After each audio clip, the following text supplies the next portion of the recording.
You know, this person once said in front of friends, he said, I've never been to a nightclub before.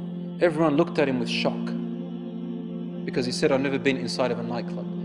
All of a sudden, a nightclub not being in there is a shock to everyone. Another one said, I've never kissed a girl before. Everyone looked at him in absolute dismay. Not only in dismay, they thought he's a loser. And now they make movies about men who are losers because they can't get women, and they call them wimps and they're cowards. How things have changed around. Where women have lost their absolute value, men have lost their value, and this type of behavior is considered to be noble and courageous. Allahu Akbar. You're a warrior, you're a hero if you can serve your lusts and temptations. And then you have issues of rape and crime, and then you've got laws, especially in Western countries, that can't even solve anything. Just the other day I read in the paper about a man who was convicted in the court of law in Sweden. He was convicted of rape.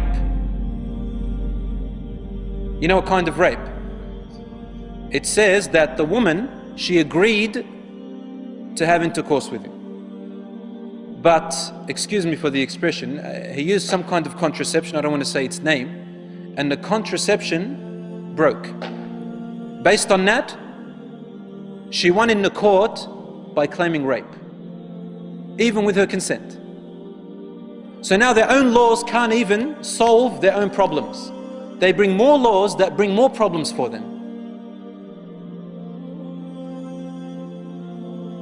And Allah says in the Quran, والله يريد أن يتوب عليكم ويريد الذين يتبعون الشهوات أن تميلوا ميلا عظيما يريد الله أن يخفف عنكم وخلق الإنسان ضعيفا. Those who follow their own lusts and temptations, they want to lead you astray, away very far. Allah wants to lessen the burden off your shoulders. He doesn't want you to fall into harm. He doesn't want you to fall into predicaments where you can't climb out of.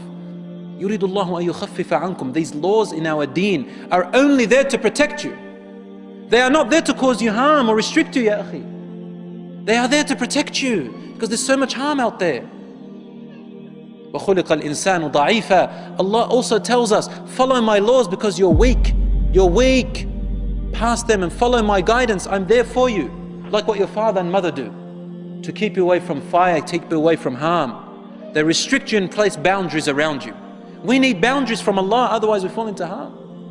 And then there's AIDS, and there's HIV, and there is unwanted pregnancies by girls who are only 13 years old. 13, 12. 12, 13. And what happens to the child? They're put up for adoption. The child grows up without a father or mother. What oppression! What oppression! Only to repeat the same thing again and again. So there is great harm in this. And here we are, they're trying to tell you youth that doing these actions makes you a man. You want to become a man? I dare you to get married. I dare you to get married.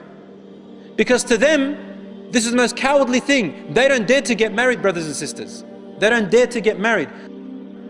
I had a neighbor, she had a 3-year-old daughter, but they never got married, her and her partner. In the end, he left her for another woman. Obviously, he's going to leave you for another woman. He's too afraid to be a man. He doesn't want to get married because he's too deep in his lusts. And then turns around and she says, men, they're only after their ego. Of course, why did you take a man like that? Allah gave us conscience. Allah gave us guidance in our brains to think with. And so Allah forbids us from these things because not to bring us harm. And you know what's sad? Unfortunately, 80% of the time, majority of the time, women are the victims. Women are the victims in this situation. So you can see it's reversed now. What does the man want? The man wants to use and abuse the woman. Use and abuse the woman. And you know what? If these young girls were able to look inside and read what's in the mind of young men these days, well, I don't think any of them will even hang around as much as 10 kilometers away from a man, close to a man. They wouldn't want to. But the men, they like to deceive women, wicked men. They like to deceive women, wicked men, non-God-fearing we're talking about. And then you get this poor woman who thinks that, he's my boyfriend. We're going to stroll, this is the image she has in her head. We're going to stroll in the park. He's going to pick up a daffodil and give it to me. Or a rose. Hand in hand together. And then we're going to wait until the sun sets. And the birds chirping around us in this beautiful park. Poor thing. This is what she thinks, right? But the man is thinking about one thing. And he's going to tolerate all of that until he gets to it.